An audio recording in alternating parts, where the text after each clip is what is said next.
So this is a time where we do our spiritual transitions to train ourselves to transition from the natural world to the spiritual world. And I do these transitions with whatever was given to me in the chat room of our live show Mondays, 8 o'clock, 8 p.m. Monday nights on Ustream. Whatever is put in the chat room for me to transition, that's what I transition from. And I have to transition from that to the gospel. And tonight I was given the alphabet.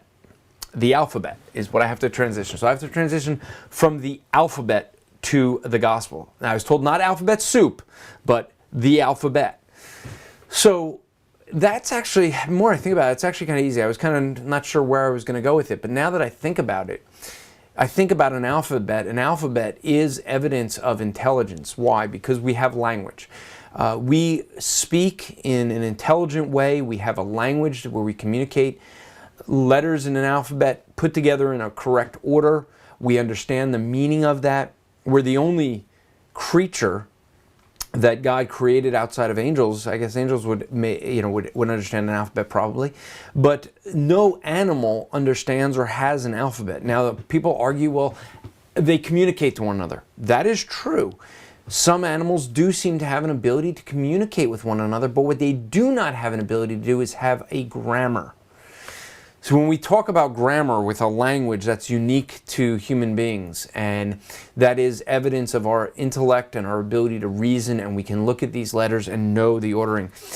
And some argue that to assume that everything came out of nothing, that the universe just happened to be, is like a chimpanzee typing on a keyboard and in one shot producing, a Shakespearean novel. Not likely. But the alphabet is evidence of a couple things. One, it's evidence of the fact that we're made in God's image with an ability to reason and intelligence.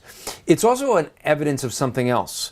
Have you ever thought about why there are so many languages? There's actually about 12, maybe 13 what's called Proto Languages. Proto Languages is our first languages. Languages are a neat little thing to study, because what you see with languages is that you can actually see how people move from one area to another based on the changes in dialect of languages. And we can see how people groups move from one area to another because we see similar language and changes in dialect. And so when you go back, you have 12 or 13 proto-languages, first languages that don't go back any further. Maybe 13 because there's a language called a click language where they just click, but it actually has a grammar and therefore it would actually be considered by many a language.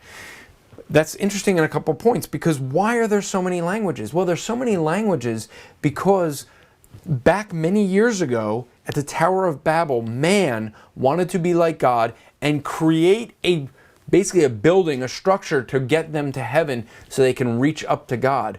And God decided to confuse them with language, to basically force them to not be able to work together for the purpose of evil.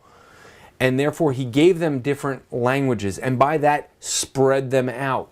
And so there was then these 11 or 13 proto-languages. It's an interesting thing about languages, because if you study linguistics, as my friend George Avaro does, you end up seeing that when you get to languages, yes, they do change. But when you get to the proto-languages, you can't push them back any earlier. So if man did evolve, you know what that means? That man must have evolved, and in 13 or 12 different times, they learned to communicate in totally new, different languages. Wow, that's interesting. That's surprising. That mathematically impossible, can't happen.